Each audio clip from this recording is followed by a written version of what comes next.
Oke, dan tentunya juga saya ucapkan terima kasih tidak hanya mahasiswa yang ada di kampus Weleri Kendal, dan juga untuk seluruh mahasiswa yang ada di masing-masing cabang yang pada kesempatan siang ini sudah bergabung. Oke, baik, langsung saja untuk mempersingkat waktu ya, tidak berlama-lama, izin saya menampilkan untuk slide materinya. Jadi pada kesempatan kali ini di perkuliahan untuk pertemuan yang kelima ini, kita akan menyampaikan materi yang berkaitan dengan lingkungan perusahaan di Indonesia atau lingkungan bisnis ya. Oke. Baik, sebelum lebih lanjut kita bicara lebih jauh tentang materi kita pada kesempatan siang ini untuk beberapa capaian pembelajaran. Yang pertama, nanti diharapkan mahasiswa itu mampu menjelaskan pentingnya lingkungan bisnis bagi perusahaan dan juga mampu menjelaskan jenis daripada lingkungan bisnis.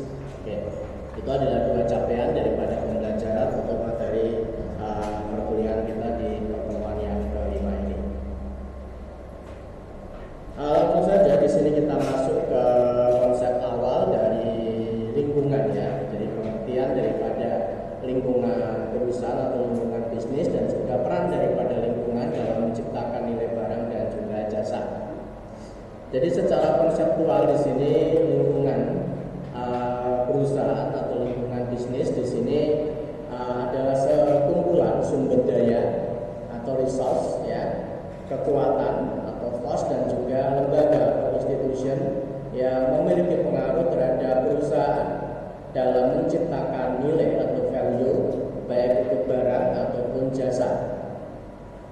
Jadi ini adalah definisi yang menjelaskan daripada lingkungan bisnis atau lingkungan perusahaan. Ya. Jadi dari definisi di sini kita bisa melihat bahwasannya di dalam lingkungan bisnis ini bisa berupa sumber daya, bisa berupa kekuatan dan juga institusi. Yang mana dari tiga elemen ini itu memberikan pengaruh secara langsung terhadap perusahaan itu sendiri dalam rangka untuk menciptakan suatu nilai. Ya. Jadi di sini kita bisa memahami ya bahwasanya konsep ini merupakan satu hal yang sering kita jumpai dalam fakta-fakta yang ada. Ya, di mana keberadaan suatu bisnis, keberadaan suatu perusahaan ini memang secara langsung ini dipengaruhi oleh lingkungan daripada perusahaan itu sendiri. Jadi apalagi kalau kita bicara di era sekarang ya, teknologi informasi berkembang sangat pesat sekali dan ini sangat memberikan pengaruh ya bagi aktivitas bisnis itu sendiri. Ada kalanya kita melihat fenomena atau fakta di mana perusahaan yang tidak mampu beradaptasi dengan perubahan lingkungan yang berubah sangat cepat, ini kemudian perusahaan itu akan mengalami kegagalan di dalam kegiatan atau bangkrut. Bahkan di sini juga kita melihat fenomena yang sebaliknya, ketika perusahaan ini mampu beradaptasi dengan perubahan lingkungan bisnis, maka mereka akan tetap survive, bertahan ya, dan bahkan di sini mereka mampu menghasilkan keuntungan yang optimal. Nah, jadi sebagai contoh kalau misalkan saja kita memberikan satu ilustrasi ya, contoh fakta yang ada di mana di era tahun 90-an ya, mungkin kalian atau teman-teman semua belum lahir ya, belum lahir karena mungkin teman-teman lahir di era tahun 2000-an ya. Oke, di waktu tahun 90-an di situ ada produsen ya di bidang fotografi yang bisa dikatakan sangat populer. Perusahaannya global, jadi hampir di setiap negara itu memiliki cabang ya di bidang fotografi, yaitu ada Kodak Film, kemudian ada Fuji Film ya. Jadi dua perusahaan raksasa ini itu memang berada di Jepang dan mereka melakukan aktivitas bisnis itu menjual produk-produk fotografi seperti kamera dan juga roll film. Jadi kalau dulu aktivitas fotografi itu memang diperlukan kamera yang di dalamnya itu harus diisi dengan roll film. Nah, sehingga pada waktu itu memang karena memang fotografi ini menjadi satu kebutuhan dalam aktivitas dokumentasi, maka kehadiran mereka memang sangat diperlukan. Ya, selamat pagi, selamat siang ya. Oke, monggo silakan bergabung. Nah, sehingga mereka meraup keuntungan yang luar biasa. Tetapi karena perubahan daripada teknologi informasi dan komunikasi yang berkembang sangat pesat, kemudian masuk di era digital, ya, kemudian keberadaan daripada kamera-kamera yang menggunakan roll film itu sudah berangsur mulai ditinggalkan. Orang bisa dengan mudah memanfaatkan menggunakan handphone, ya, atau mungkin kamera digital yang tidak memerlukan roll film. Nah, perubahan ini ternyata memberikan dampak kepada perusahaan-perusahaan tersebut, sehingga mereka tidak mampu bertahan, ya, dan pada akhirnya mereka mengalami kegagalan di dalam suatu bisnis. Nah, jadi dari sini kita bisa melihat bagaimana sumber daya atau resource, kemudian kekuatan dan juga lembaga ini memberikan pengaruh terhadap bisnis itu sendiri. Apakah bisnis ini untuk mampu bertahan untuk menuju sukses atau malah justru sebaliknya. Nah, jadi konsep di sini ini merupakan definisi daripada lingkungan bisnis. Ya, jadi contoh yang sangat konkret tentunya, dan mungkin juga teman-teman bisa melihat contoh-contoh yang lain, ya, fakta-fakta yang lain bagaimana kita melihat sekarang sudah banyak supermarket, ya, supermarket atau mungkin hypermarket itu bertumbangan, ya, karena mereka juga salah satu faktor karena lingkungan daripada bisnis yang memang berubah sangat cepat, di mana di sini juga ada banyak faktor yang mempengaruhi daripada komponen lingkungan itu sendiri mereka, sehingga ada sebagian yang masih bisa bertahan, tapi di bagian besar justru tidak bisa bertahan atau mengalami kegagalan. Nah, jadi pada prinsipnya bagaimana ini menciptakan nilai, ya, nilai daripada suatu barang. Ini adalah kegagalan yang arahnya ke sini. Nah, kemudian di sini kita bisa melihat untuk nilai sendiri ini adalah kumpulan manfaat atau utility yang dapat diberikan suatu produk. Nilai suatu barang dan jasa dapat dilihat dari dua perspektif, yaitu dari sudut pandang konsumen dan juga sudut pandang produsen. Jadi ketika produsen ini menciptakan suatu produk, baik itu barang maupun jasa, ini itu mereka menciptakan manfaat atas barang tersebut atau produk tersebut. Jadi contoh misalkan teman-teman memiliki sebuah handphone. Nah, di dalam handphone di sini itu di dalamnya memuat tentang utility atau nilai-nilai manfaat yang ada pada produk handphone itu sendiri, di mana dengan handphone teman-teman bisa melakukan aktivitas komunikasi, kemudian teman-teman bisa melakukan aktivitas di media sosial, atau mungkin teman-teman bisa melakukan aktivitas bisnis dengan handphone yang teman-teman miliki. Nah, dari manfaat-manfaat itu mungkin sebagian bisa digunakan atau memberikan manfaat secara langsung kepada pengguna, sebagian mungkin juga tidak bisa memaksimalkan atas manfaat tersebut. Kemudian juga di samping barang juga ada jasa juga demikian. Ketika jasa ini diciptakan, ini pun juga akan memberikan nilai, ya, atas jasa yang diciptakan. Satu contoh misalkan jasa bengkel, di situ dia memberikan nilai manfaat yaitu berupa servis kendaraan. Nah, terkait dengan nilai atau kumpulan daripada manfaat yang dihasilkan dari suatu produk ini memang ada dua persepsi ini, ya, dari sudut pandang konsumen dan dari sudut pandang perusahaan. Tapi dari dua persepsi ini sebetulnya saling berhubungan, saling berkaitan, ya. Nah, jadi kalau yang pertama dari sudut pandang konsumen, ini untuk memberikan ilustrasi yang sederhana, ini tentunya teman-teman bisa mempersepsikan diri teman-teman sebagai konsumen. Nah, ketika teman-teman ini sebagai konsumen, kemudian teman-teman mengkonsumsi suatu produk barang, gitu. Nah, apakah motif daripada mengkonsumsi barang ini adalah merupakan barang yang menjadi kebutuhan atau mungkin barang yang menjadi keinginan? Tapi dari dua motif ini, saya kira ada manfaat, ada nilai-nilai yang diperoleh atas barang yang kemudian teman-teman konsumsi.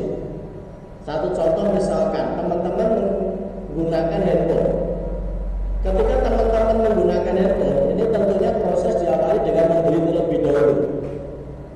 Nah, teman-teman membeli handphone ini ada sejumlah pengorbanan yang teman-teman keluarkan. Apakah itu pengorbanan berupa uang untuk mendapatkan handphone sejumlah harga daripada handphone ini sendiri, misalkan harganya 5 juta misalkan, berarti pengorbanan berupa uang 5 juta. Kemudian mungkin bisa juga pengorbanan berupa waktu, karena teman-teman harus meluangkan waktu datang ke counter atau mungkin meluangkan waktu untuk membeli secara online. Atau mungkin pengorbanan yang lain yang teman-teman keluarkan untuk mendapatkan satu produk berupa handphone. Nah, setelah teman-teman mendapatkan handphone ini, kemudian teman-teman itu menggunakannya. Nah, dari menggunakan handphone ini tentunya ada nilai-nilai manfaat yang teman-teman bisa peroleh.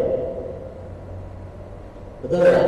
Apakah itu untuk jejaring sosial, apakah itu untuk komunikasi, atau mungkin untuk mendukung aktivitas bisnis teman-teman. Nah, tapi hal yang perlu kita garis bawahi ini itu adalah setelah teman-teman dalam jangka waktu beberapa saat menggunakan handphone ini, teman-teman kemudian muncul dua perasaan. Yang pertama adalah rasa puas, dan yang kedua adalah rasa tidak puas. Seringnya puas atau tidak puas? Kalau misalkan Anda mengkonsumsi suatu produk, katakanlah yang saya contohkan handphone.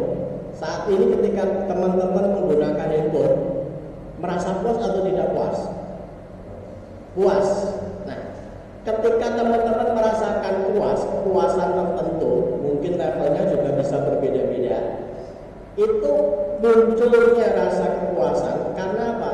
Karena nilai manfaat yang teman-teman peroleh itu lebih besar dari nilai pengorbanan yang teman-teman keluarkan. Nah, inilah yang dimaksud dengan nilai dalam konteks sudut pandang atau persepsi konsumen. Jadi nilai yang teman-teman rasakan ya atas suatu produk itu adalah seberapa besar kebermanfaatan daripada alat itu sehingga mendorong teman-teman untuk merasakan kepuasan. Waalaikumsalam warahmatullahi wabarakatuh. Atau dengan kata lain, teman-teman ketika menggunakan handphone itu tentunya untuk mengkonsumsi suatu produk itu punya ekspektasi ya, punya harapan. Ya.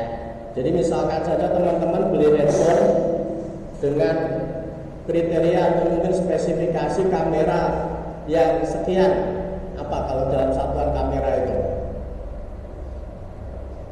megapiksel gitu ya, sekian megapiksel sehingga kualitasnya bagus, kemudian ada AI-nya yang ada di kamera sehingga ketika teman-teman selfie kualitas daripada gambar yang dihasilkan bagus, dan itu teman-teman sudah punya ekspektasi, punya harapan. Wah, nanti kalau saya beli HP ini, ketika saya foto itu kelihatan kegantengan saya gitu kan, atau kecantikan saya akan terekspos tampak gitu ya. Nah, itu juga akan memberikan pengaruh terhadap kepuasan atau ketidakpuasan. Jadi dalam konteks ini saya ingin menekankan bahwasanya nilai dilihat dari sudut pandang konsumen itu adalah manfaat. Ya, nilai manfaat dari barang atau jasa yang teman-teman konsumsi itu melebihi ekspektasi atau harapan ya atau pengorbanan daripada teman-teman. Maksud ya, arahnya ya. Jadi sehingga nanti akan mengarah kepada kepuasan atau ketidakpuasan. Jadi itu adalah nilai dalam persepsi konsumen. Jadi nilai manfaat yang teman-teman peroleh ketika mengkonsumsi barang atau jasa melebihi dari ekspektasi atau pengorbanan yang teman-teman keluarkan. Itu adalah nilai dalam persepsi konsumen. Sehingga arahnya tadi kepuasan.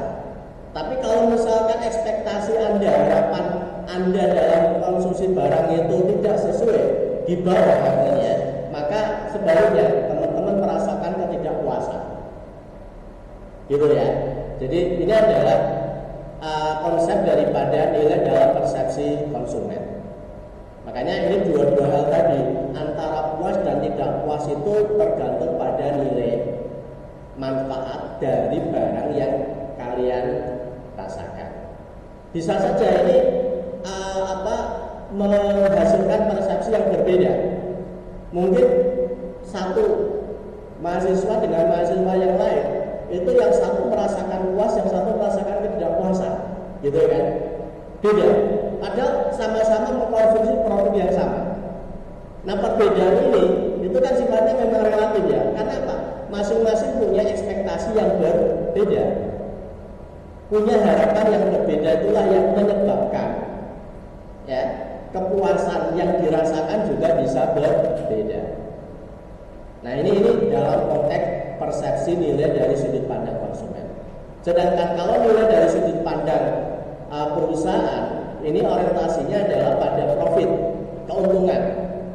Jadi nilai yang dirasakan oleh konsumen ini akan lebih maksimal manakala produsen itu mampu menghasilkan suatu produk yang memberikan keuntungan maksimal. Jadi misalkan contoh saya sebagai produsen tempe misalkan, kemudian saya mampu menjual satu lembar tempe dengan harga 10.000, dan itu ternyata saya mendapatkan keuntungan yang maksimal, maka itulah nilai dalam persepsi saya, karena saya mampu menghasilkan keuntungan yang maksimal dari sebuah produk tempe. Nah, jadi itu adalah persepsi daripada nilai ya dari sudut pandang konsumen dan dari sudut pandang produsen. Kalau dari sudut pandang konsumen itu adalah manfaat, nilai, kumpulan daripada nilai manfaat yang dirasakan oleh konsumen dan memberikan melebihi daripada ekspektasi atau pengorbanan daripada konsumen. Sedangkan kalau nilai menurut persepsi produsen itu adalah keuntungan yang optimal yang dihasilkan oleh produsen, gitu ya. Nah, tetapi keduanya ini ternyata memiliki hubungan itu dalam artian persepsi nilai dari sudut pandang konsumen dengan persepsi nilai daripada sudut pandang perusahaan itu punya hubungan. Nah, hubungannya bagaimana? Hubungannya itu adalah kita mulai dari sudut pandang konsumen. Jadi tadi sudah saya jelaskan bahwasanya konsumen ketika mengkonsumsi suatu produk itu kan didasarkan atas kebutuhan dan keinginan. Nah, sebelum dia mengkonsumsi suatu produk, dia punya ekspektasi, punya harapan. Nah, ketika dia punya harapan kemudian mengkonsumsi, maka ada dua kemungkinan. Nilai dari manfaat barang itu melebihi ekspektasi atau tidak. Satu contoh misalkan, suatu ketika teman-teman melihat tayangan iklan sabun kecantikan misalkan di televisi. Jadi sabun merek A ini nanti bisa bikin kulit putih, cerah, cemerlang, glowing misalkan saja. Nah, kemudian teman-teman melihat iklan itu punya ekspektasi, oh berarti nanti kalau saya menggunakan sabun ini, maka kulit saya jadi putih, glowing, cerah, cemerlang, misalkan seperti itu.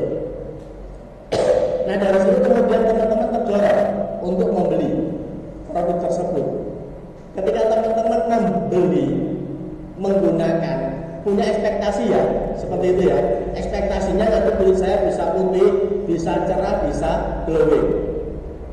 Nah, ketika teman-teman mulai mengkonsumsi dan ternyata teman-teman melihat perubahan pada kulit Anda, kulit teman-teman jadi berubah putih, cerah, glowing.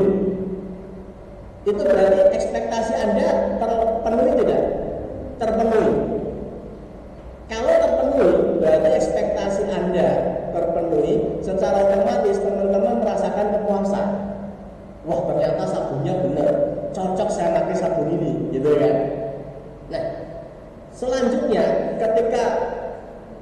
teman-teman merasakan kepuasan dengan mengkonsumsi sabun tersebut, sabun kecantikan itu, nah karena kepuasan itu maka mendorong teman-teman untuk mengkonsumsi secara berulang.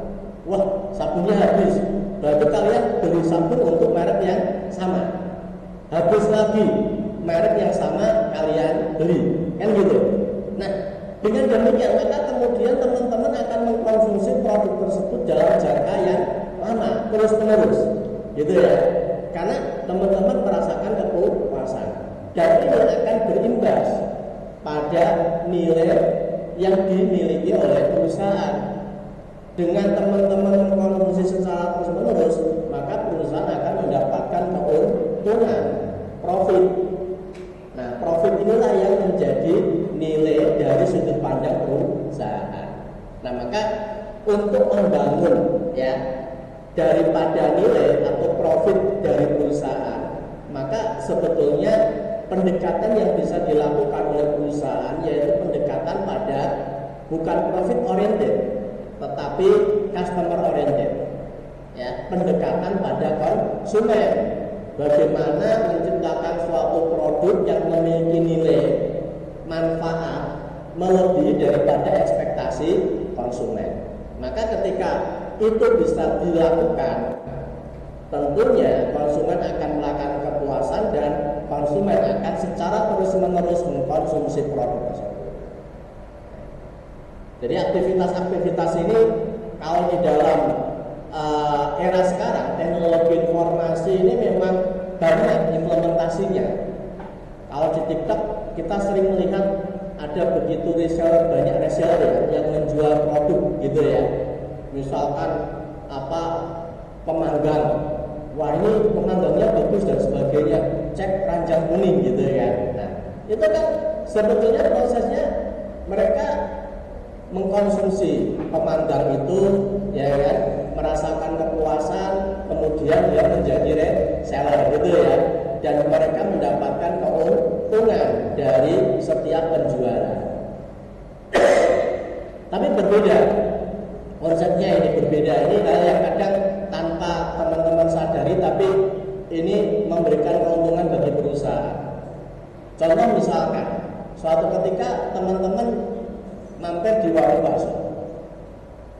Nah, kemudian makanlah kalian bakso itu, dan setelah selesai makan, teman-teman membayar. Kacang nggak malah-malah. Teman-teman merasakan harganya murah, ya wajar, dan rasanya enak, porsinya enak juga, gitu ya.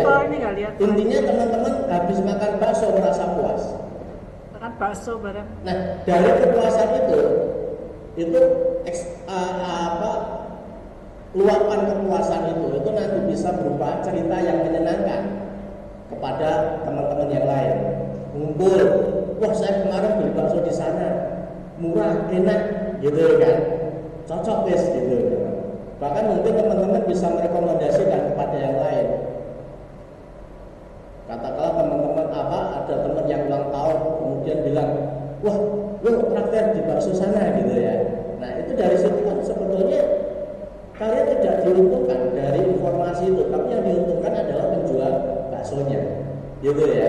Nah tapi teman-teman juga di situ tanpa menyadari itu sudah melakukan itu dan menguntungkan pihak penjual bakso dan tidak bagi kalian, gitu ya. Karena apa? Karena rasa kepuasan. Nah maka dari sini inilah kita bisa melihat ya bahwasanya satu hal yang perlu kita garis bawahi dari sini, ketika kita melihat nilai manfaat dari suatu produk, kalau posisi teman-teman itu sebagai pebisnis, produsen, apapun bisnisnya, maka orientasi teman-teman itu pada customer oriented. Ya, customer oriented itu dalam artian apa? Bagaimana produk yang teman-teman hasilkan itu mampu ya melebihi ekspektasi daripada konsumen, ya melebihi ekspektasi harapan, gitu. Itulah yang nanti akan mampu memberikan keuntungan yang optimal dalam jangka yang panjang, gitu ya. Oke, baik.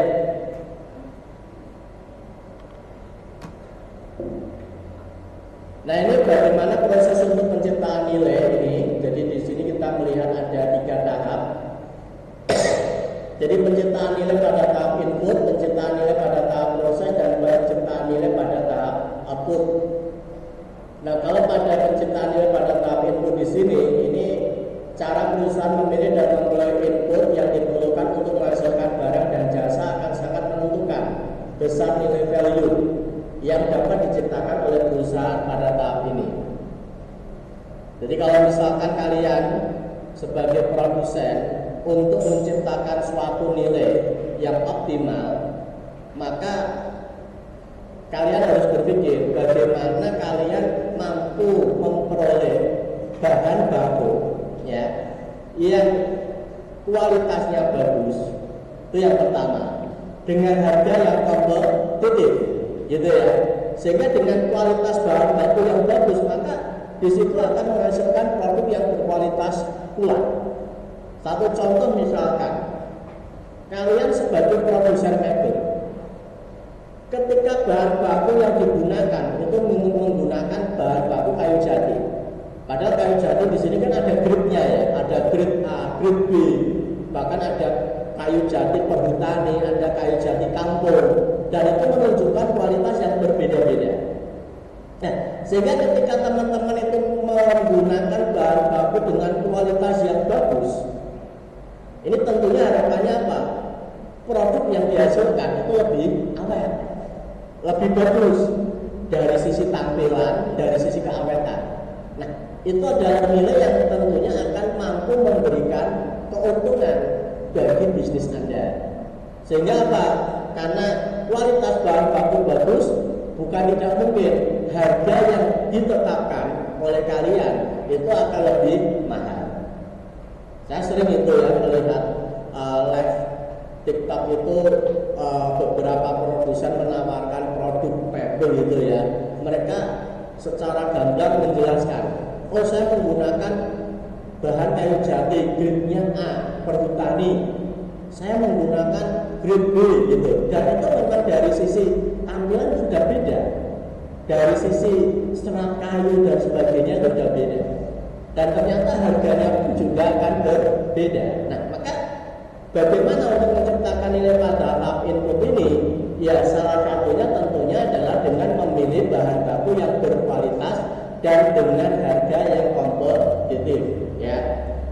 Jadi kalau orang bilang orang bodoh rumput, jadi jangan harap misalkan teman-teman pengennya barang berkualitas tapi harganya murah. Jadinya Spanyol ya. Tahu ya Spanyol ya? Kalau istilah Spanyol itu separuh nyolong gitu. Itu kalau dulu cukup populer ya. Model Spanyol itu separuh nyolong. Kalau ya memang terjadi, memang kalau dulu ketika terjadi banyak penjarahan ya kayu itu memang harga mebel bisa lebih murah gitu, tapi karena memang bahan bakunya tadi Spanyol, separuh nyolong gitu istilahnya gitu. Oke. Itu untuk penciptaan nilai pada tahap input. Kemudian penciptaan nilai pada tahap proses. Jadi kalau kalian tadi sebagai produsen mebel menggunakan bahan baku yang berkualitas, tetapi dalam proses ternyata banyak yang salah, sehingga bahan baku yang bagus itu banyak terbuang. Kalian untung apa rugi? Rugi ya kan? Nah, sehingga dalam proses ini kita harus memastikan bahwasanya dalam proses ini itu proses yang kalian lakukan ini benar-benar sesuai ya. Kemudian produk yang gagal itu tidak dihilangkan ya, tidak ada. Kemudian juga untuk penggunaan bahan baku bisa lebih efisien. Itu kan harapannya agar supaya apa? Nilai daripada manfaat itu nanti akan lebih maksimal. Nah makanya kalau kita bicara tentang proses sekarang itu kan di era teknologi informasi banyak diciptakan alat-alat yang sudah terotomatisasi, ya, terkomputerized, di mana tinggal pencet-pencet tombol, proses sudah jalan sendiri, gitu ya. Jadi kayak contoh misalkan di dunia percetakan sekarang lah, kalau dulu orang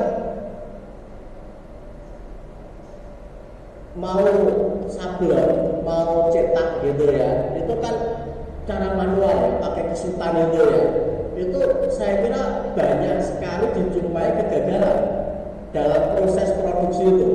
Apakah itu warnanya bleber atau mungkin warnanya tidak sesuai gitu ya. Tapi ketika menggunakan mesin cetak, saya kira kegagalan dalam proses produksi bisa diminimalisir. Nah, ini adalah bagaimana penciptaan pada tahap proses ini memastikan bahwasanya semua proses itu orientasinya adalah penggunaan bahan baku yang efisien, kemudian menghilangkan kegagalan dalam produk ya, kemudian juga untuk produk yang salah itu juga, produk yang rusak itu juga bisa dihilangkan. Nah, ini adalah orientasinya. Nah, itu untuk penciptaan nilai yang ketiga. Kemudian untuk yang kedua ya. Kemudian yang ketiga adalah pada tahap output. Pada tahap output ini ya berarti produk sudah jadi. Nah, ketika produk sudah jadi itu apa sih yang menjadi nilai ya, manfaat yang nanti bisa diperoleh perusahaan, yaitu keuntungan. Nah, ini tentunya dengan banyak cara yang dilakukan. Salah satunya melalui saluran distribusi. Ya. Jadi saluran distribusi itu menjamin bahwasanya produk yang dihasilkan itu bisa diperoleh dengan mudah. Makanya kalau misalkan kita lihat sekarang kan produsennya ada di Jakarta, tapi ketika kita di Kendal, kita di Weleri, kita di Semarang itu bisa mendapatkan produk tersebut dengan mudah. Di warung-warung terdekat kita itu bisa kita peroleh. Nah, ini menunjukkan bahwasanya saluran distribusi itu memang menjadi salah satu unsur yang membantu di dalam penciptaan suatu nilai ya bagi organisasi. Ya, di samping saluran distribusi juga pelayanan kepada konsumen. Beberapa perusahaan jasa menerapkan standar operasional prosedur di dalam memberikan pelayanan kepada konsumen. Ketika teman-teman masuk belanja di minimarket ya, Alfamart, Indomaret, di situ sudah disapa sama ini ya, pelayan tokonya ya, selamat pagi dan sebagainya. Ketika teman-teman melakukan pembayaran itu juga nanti dilayani dengan baik. Nah, itu adalah satu contoh bagaimana standar operasional itu untuk memberikan dalam rangka untuk memberikan pelayanan yang terbaik kepada teman-teman sehingga teman-teman merasa puas. Dari situlah maka nanti akan tercipta yang namanya nilai manfaat kembalinya kepada perusahaan. Ya. Dan juga hal lain. Jadi misalkan di sini adalah layanan purna jual atau after sales. Biasanya apa? Kalau after sale ini ya, misalkan produk emas itu kan, itu kalau misalkan kalian beli perhiasan emas itu kan nanti dijual kembali gimana gitu kan, potongannya berapa persen dan sebagainya. Ternyata after sale ini juga biasanya akan berpengaruh terhadap harga bekas dari produk tersebut. Satu contoh misalkan produsen otomotif, katakanlah Toyota ya. Toyota ini tidak ada masalah apa-apa, hanya mengilustrasikan ya.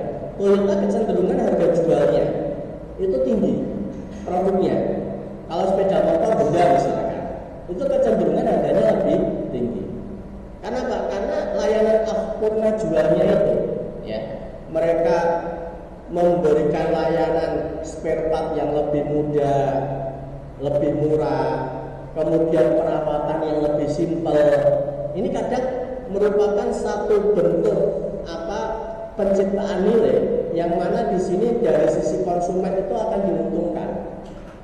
Kalau teman-teman beli sepeda motor atau mobil misalkan, itu kan kalau harga bekasnya itu untuk beberapa merek kan harganya kadang lebih tinggi dibandingkan dengan merek yang lain untuk kendaraan di tahun yang sama. Nah, salah satu faktornya karena apa? After sale tadi, ya, purna jualnya itu apa sih yang diberikan oleh produsen untuk after sale ini, gitu ya. Salah satunya, tapi tidak faktor utama bukan ya. Dan masih banyak lagi ya pengiriman barang tepat waktu menciptakan nilai bagi konsumen. Oke, jadi itu adalah tiga tahap di dalam penciptaan nilai yang bisa dilakukan oleh produsen. Dari tahap pertama input, tahap proses, kemudian tahap yang ketiga adalah tahap output. Tahap input ini melalui pemilihan bahan baku yang berkualitas, ya, dengan baik. Kemudian tahap proses ini adalah memastikan dalam proses ini produk ini dihasilkan, prosesnya tidak ada produk yang rusak atau cacat, penggunaan bahan baku juga efisien, gitu ya. Sedangkan kalau pada tahap output, ya ini adalah memastikan bahwasanya produk yang dihasilkan ini aman dikonsumsi, mudah perawatannya, gitu kan, memberikan garansi, atau intinya adalah bagaimana after sale ini diberikan kepada para konsumen. Oke. Sampai sini ada yang tanyakan mungkin, silakan, berkaitan dengan tiga tahapan di dalam penciptaan sebuah nilai. Karena berikutnya di sini adalah terkait dengan pendekatan di dalam pengelompokan, ya, dengan menggunakan ini analisa. Jadi lingkungan sendiri di sini dikategorikan ada dua, ada lingkungan khusus, ada lingkungan umum. Jadi kalau lingkungan khusus ini adalah lingkungan yang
Oke, baik. Sekarang kita masuk di slide yang ke-6, ya. Jadi kita masuk ke pendekatan. Ini ada dua lingkungan, yaitu lingkungan khusus dan lingkungan umum. Kalau untuk lingkungan khusus, ini kalau suatu perusahaan terdiri dari pemegang atau pemangku kepentingan di luar perusahaan atau outside atau stakeholder yang secara langsung mempengaruhi daripada kemampuan organisasi untuk memperoleh sumber daya ekonomi sehingga dapat mempengaruhi kinerja perusahaan. Itu kalau untuk lingkungan khusus. Sedangkan lingkungan umum ini terdiri dari berbagai kekuatan force yang akan mempengaruhi perusahaan secara umum. Artinya bukan hanya mempengaruhi terhadap satu perusahaan dan mempengaruhi kemampuan perusahaan-perusahaan tersebut untuk memperoleh sumber daya ekonomi. Oke, nanti lebih lanjut di sini kita bisa melihat beberapa contoh daripada lingkungan khusus, ya, beberapa jenis di dalamnya yang termasuk lingkungan khusus. Yang pertama adalah supplier, ya, atau pemasok.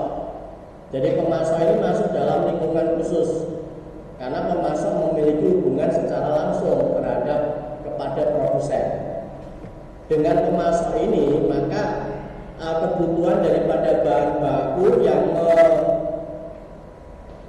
memenuhi dalam proses bisnis itu nanti bisa tercapai, ya. Jadi kalau misalkan kalian sebagai produsen mebel, maka pemasok ini adalah perusahaan untuk kayu, ya, penyedia kayu, baik kayu bal atau mungkin sudah bergajian. Kalau teman-teman sebagai produsen pakaian, ya berarti di situ pemasoknya adalah dalam bahan baku berupa kain. Nah, yang perlu kita perhatikan dari pemasok ini adalah kita harus memastikan kualitas, ya, harga dari bahan baku yang kita peroleh itu kompetitif, tidak mahal, kualitas tidak jelek, dan juga kita harus memastikan bahwasanya ketersediaan bahan baku itu selalu ada, ya. Sehingga ketika kita melakukan proses produksi itu tidak ada masalah, tidak ada kendala terhadap tersendatnya suplai bahan baku karena supplier tidak memiliki ketersediaan bahan baku yang cukup, gitu ya. Jadi misalkan teman-teman sebagai produsen pakaian, tapi ternyata kain yang teman-teman perlukan untuk proses produksi, karena memproduksi 100 baju ternyata hanya tersedia 50. Nah, ini kan berarti menghambat. Jadi kita harus memastikan bahwasanya untuk supplier ini itu menyediakan produk yang berkualitas dengan harga yang kompetitif, dan juga untuk ketersediaan bahan baku itu dipastikan memang harus selalu ada, gitu ya. Kemudian di samping pemasok ada juga pesaing, kompetitor. Kita sering mempersepsikan kompetitor itu secara negatif, ya. Wah, pesaing, gitu kan. Persepsinya mesti buruk. Ya. Tetapi sebetulnya kalau kita lebih bijak, maka kita bisa mempersepsikan pesaing itu secara positif. Karena bagaimanapun juga pesaing itu juga memberikan kontribusi terhadap bisnis kita. Apalagi di era sekarang, ya. Kalau pesaing itu kan di era digital, penjualan secara online, itu sering pesaing itu kadang menampilkan model-model terbaru yang mungkin kita belum punya, kita belum memproduksi. Tapi dengan adanya pesaing yang menciptakan produk baru, kita bisa, ya, meniru produk mereka. Nah, ini kan satu hal yang positif. Pesaing menampilkan harga. Wah, kita juga bisa mengambil hal positif. Wah, karena pesaing menampilkan harga segitu, berarti saya harus tidak boleh lebih dari harga yang ditawarkan oleh pesaing. Jadi ada banyak hal positif dari pesaing yang tentunya nanti bisa kita manfaatkan, gitu ya. Jadi persepsinya jangan negatif.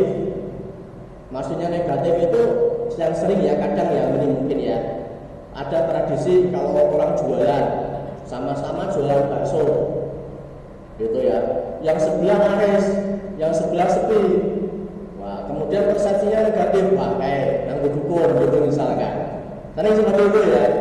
Kemudian Pak, saya harus nyari dukun yang lebih sekti, gitu kan. Akhirnya kebalikan. Jadi apa istilahnya, persaingannya tidak head to head, itu ya, tapi dukun yang bertindak, gitu ya. Sama sajanya mungkin, ya. Itu kadang seperti itu kan sering kita jumpai, ya, fenomena-fenomena yang ada di lingkungan kita. Padahal kalau kita mungkin, ya, bisa memberikan persepsi yang positif, kita bisa belajar. Sana kok rame, mungkin masakannya enak, gitu kan. Apa sih rahasianya? Mungkin gitu, ya. Wah, ini ternyata bumbu-bumbunya, gitu kan. Wah, ini takarannya atau mungkin bahan baku yang digunakan. Itu kalau persepsi yang positif. Tapi kalau persepsi yang negatif, ya tanyanya dukunnya yang di, gitu kan. Persaingan seperti itu kadang yang ada, ya, di sekitar kita, saling menjatuhkan dan sebagainya.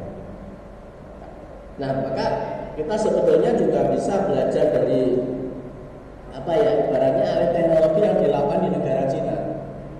Kalau dulu Cina itu kan sebagai negara peniru, gitu ya. Jadi tiap kali ada produk yang bagus ditiru sama Cina. Sehingga apa? Terkenalnya Cina itu produknya jelek, gitu kan. Tapi sekarang Cina bisa mensejajarkan diri dari era dalam konteks teknologi ini dengan negara-negara yang maju. Produk-produk teknologi Cina itu bisa bersaing dengan produk-produk dari Jepang, Korea, Amerika gitu ya, produksi mobilnya misalkan sekarang sudah diakui apa itu yang kecil mobil listriknya apa itu Wuling atau apa itu ya, itu kan produksi dari Cina gitu kan. Jadi memang Cina itu dia melihat kompetitor itu sebagai hal yang positif. Ketika ada produk baru maka tidak segan-segan ditiru. Tapi tidak hanya terbatas untuk meniru saja, tetapi dia juga berupaya untuk menambahkan fitur. Jadi tidak awalnya meniru, tapi setelah itu kemudian ditambahkan. Misalkan produk AC, wah dibuat sama persis produk AC. Tapi setelah kita mencoba, wah ini kalau ditambahkan dengan sensor kualitas udara gimana ya? Ditambahkan dengan apa sehingga ada produk-produk yang lebih inovatif. Nah ini adalah satu gambaran bagaimana kompetitor itu juga memberikan masukan hal yang positif bagi usaha atau bisnis. Nah maka tentunya ini menjadi satu hal yang perlu kita perhatikan juga kompetitor. Kita harus menilai dalam persepsi yang positif, jangan mempersepsikan negatif, gitu ya. Nah kemudian di samping itu pelanggan. Tadi di depan kita sudah menjelaskan ya bahwasanya orientasinya adalah customer oriented. Pepatah mengatakan pelanggan itu adalah apa? Raja yang harus dilayani. Karena bagaimanapun juga kalau kita jujur bahwasanya kita mendapatkan keuntungan, kita mendapatkan penghasilan sebagai produsen, manakala produk-produk kita itu dibeli oleh konsumen, duitnya berarti dari konsumen. Nah sehingga kita harus bisa memperlakukan konsumen itu sebaik mungkin. Apa yang menjadi keinginan, apa yang menjadi kebutuhan daripada konsumen itu harus benar-benar kita prioritaskan, sehingga kita akan mampu menciptakan produk yang baik, produk yang memang dibutuhkan oleh konsumen. Kemudian juga yang lain adalah berkaitan dengan penyalur atau distributor. Ini menjadi kunci juga bagi perusahaan ya. Kalau kita melihat ada begitu banyak ya saluran distribusi yang bisa digunakan oleh produsen. Tujuan daripada saluran distribusi itu kan untuk memastikan bahwasanya produk yang dihasilkan oleh produsen itu sampai ke tangan konsumen. Ada yang saluran distribusinya dari produsen langsung ke konsumen. Ada yang melalui agen, ada yang melalui penyalur gitu kan. Nah, saluran distribusi ini itu sangat penting. Maka perusahaan harus bisa memastikan saluran distribusinya lancar, memastikan bahwasanya produk ini itu bisa terjangkau di seluruh wilayah yang ada. Kita sering menjumpai ya, untuk produk itu berbeda untuk Jawa dan Bali. Tapi ketika di luar Jawa itu ternyata udah beda harganya. Karena apa? Karena saluran distribusinya salah satunya itu penyebab perbedaan daripada harga. Harga untuk Jawa Bali misalkan sekian, tapi ketika harga di Kalimantan, harga di Sumatera udah beda, ada selisih. Gitu ya. Nah ini salah satunya karena apa? Karena saluran distribusi. Oke, itu untuk lingkungan khusus ya. Di samping itu juga ada kelompok penekan atau pressure group. Ini biasanya kalau dalam suatu organisasi itu adalah apa? Kayak organisasi apa pekerja itu ya. Kalau di negara Indonesia itu apa organisasi buruh itu namanya apa?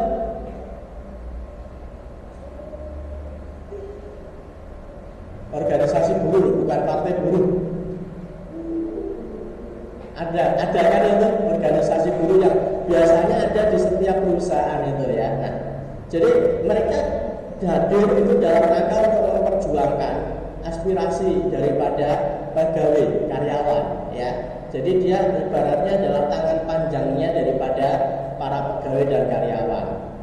Tapi kadang dari kelompok ini itu muncul beberapa gerakan-gerakan yang mana itu apa istilahnya mengerahkan massa ya, demo gitu ya, misalkan berkaitan dengan isu kenaikan gaji, kesejahteraan gitu ya, itu organisasi-organisasi buruh. Dan ini tentunya juga harus Perhatikan ya serikat pekerja itu, karena ini tentunya akan memberikan dampak terhadap kebijakan-kebijakan yang secara langsung diambil oleh perusahaan.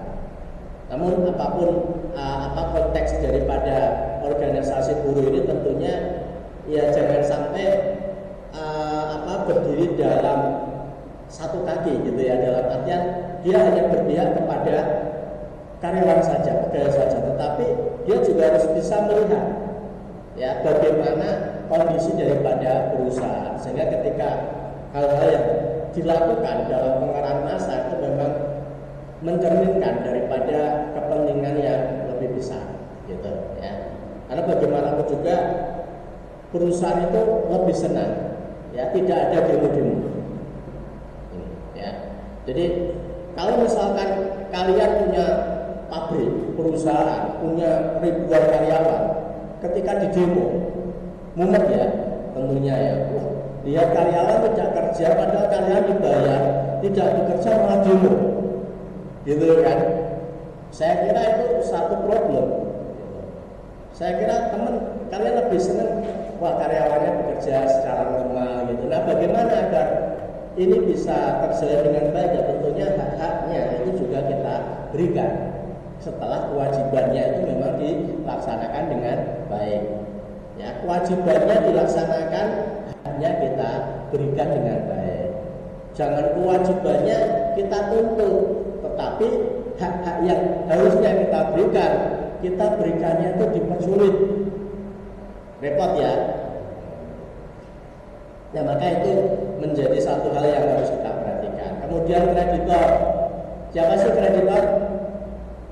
Orang yang memberikan atau pihak yang memberikan kredit. Dalam hal ini ya lembaga keuangan atau perbankan. Ini termasuk lingkungan khusus.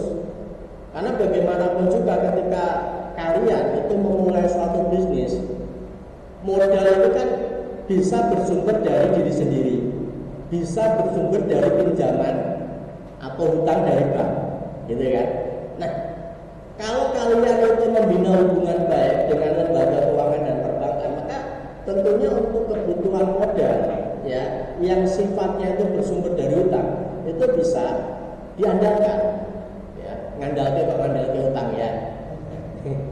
Dan bahkan gini, ya kita nggak pernah tahu ya bagaimana perkembangan daripada bisnis, tetapi sering kita dihadapkan pada keputusan-keputusan ketika kita menjalankan bisnis. Itu kita sering dihadapkan pada keputusan-keputusan yang mengharuskan kita untuk menggunakan sejumlah uang untuk mendukung kebijakan tersebut. Ini di satu sisi kadang kita tidak punya ya ketersediaan uang untuk menjalankan kebijakan tersebut. Nah, maka solusinya adalah lembaga keuangan dan perbankan. Kalau track record Anda dalam perbankan misalkan sudah di blacklist, angsuran bayar-bayar, ya kan? Nah, tentunya kalau Anda mengajukan kredit lagi, mungkin nggak dikasih, enggak, gitu kan? Kecuali koperasi bisa lolos, nggak perlu BI cek gitu ya. Tapi ya itu tadi biasanya tingkat bunganya itu beda besar. Maka ya kalau misalkan Anda punya pinjaman, ya kewajiban Anda harus dilakukan tepat waktu dengan baik, sehingga bank juga akan melihat track record Anda, wah ini catatannya bagus ya. Sehingga suatu ketika mengajukan kembali ya dengan senang hati ya akan diberikan. Oke, jadi itu beberapa hal yang terkait dengan lingkungan khusus. Kemudian di samping lingkungan khusus juga ada lingkungan umum perusahaan ya. Di sini ada kekuatan ekonomi ya, kemudian juga ada kekuatan internasional. Ini tidak bisa kita pungkiri ya, kekuatan ekonomi ini luar biasa. Kalau di tahun 97, 98 ada kejadian krisis ekonomi gitu ya. Kalau beberapa waktu lalu ada Amerika itu ya, krisis ekonomi di Amerika itu mempengaruhi ternyata. Yang krisis ekonomi negara Amerika, tapi ternyata pengaruhnya ke negara-negara yang ada di luar Amerika, termasuk Indonesia. Nilai tukar rupiah terhadap dolar, kemudian juga hal-hal lain yang sifatnya ekonomi, harga minyak menjadi naik ya. Nah ini kekuatan internasional ini perekonomian. Kalau sekarang itu kekuatan ekonomi kan Amerika Cina itu ya, ini luar biasa, itu akan memberikan pengaruh terhadap kebijakan-kebijakan secara internasional, dan ini tentunya akan memberikan dampak secara keseluruhan ya terhadap bisnis, tidak cuma bisnis kita tapi bisnis yang lain juga akan berdampak. Kemudian juga ada kekuatan demografi budaya ini ya, kekuatan politik. Jadi beberapa waktu lalu 1 tahun yang lalu berarti ya, pilihan presiden itu tahun kemarin ya, atau tahun sekarang? Tahun ini ya. Nah ini pilihan presiden itu juga merupakan satu kekuatan politik yang luar biasa yang memberikan pengaruh terhadap bisnis. Biasanya ketika pelaksanaan menjelang pemilihan presiden ya, dan setelah dilantik itu banyak para pebisnis itu melakukan aksi wait and see, menunggu dan melihat. Dia tidak mau berspekulasi. Ya memang ada beberapa pengusaha yang berani berspekulasi ya. Caranya gimana spekulasinya? Dengan memihak salah satu kandidat, gitu kan? Spekulasinya kalau menang otomatis dapat proyek gitu ya. Kalau kalah ya siap-siap saja gitu kan. Tapi kebanyakan bagi para pebisnis kadang ketika mereka mau mengambil keputusan investasi misalkan di masa-masa pemilihan presiden ya, dia lebih cenderung wait and see, menunggu dan melihat, karena dia tidak tahu nanti yang menang siapa, gitu kan, tidak bisa memastikan kebijakan dalam bisnis itu apa yang menguntungkan dan kebijakan dalam bisnis yang tidak menguntungkan apa gitu. Nah sehingga mereka akan melakukan action ketika sudah ada pelantikan, kemudian undang-undang sudah dibuat dan mereka baru action. Tapi kalau tidak ada jadi sopo, ini belum dilantik pun sudah ditetapkan pemenang siapa, tapi belum dilantik, mereka pun juga belum berani berspekulasi untuk melakukan action untuk investasi salah satu. Karena apa? Kebijakan. Biasanya kan pemerintahan baru itu membawa perubahan, kebijakan baru, dan kebijakan ini yang akan memberikan pengaruh baik maupun pengaruh tidak baik terhadap bisnis. Nah maka dari itu ini adalah satu kekuatan politik yang memang diakui ya, ternyata memberikan pengaruh secara luas terhadap aspek yang lain. Salah satunya adalah dalam bisnis. Kemudian lingkungan umum perusahaan, di sini juga ada proses teknologi ya. Kita tidak bisa memungkiri ya, teknologi berkembang sangat pesat sekali. Ya beberapa contoh yang tadi sudah saya sampaikan di depan ya, dengan adanya digitalisasi gitu ya, semuanya pakai gitu ya, e-government, e-commerce, apa lagi ya, elektronik, tapi ujung-ujungnya ternyata error gitu ya.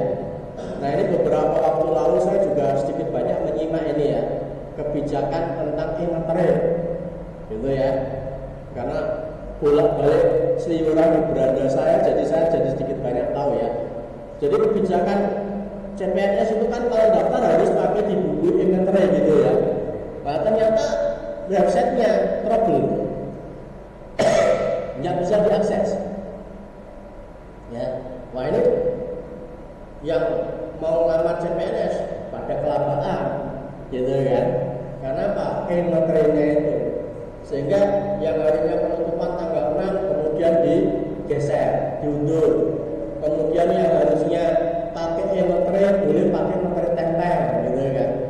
Padahal kalau pakai materai tempel kan kita bisa dengan mudah mendapatkan ya gitu. Tapi karena gara-gara e-materai kita harus masuk ke website situs tertentu, kita mesti beli, kita tempel, upload dokumen dan sebagainya, ternyata melalui website itu tidak bisa diakses. Ya banyak tuh. Nah ini satu contoh lingkungan umum perusahaan yang mana di sini berkaitan dengan teknologi.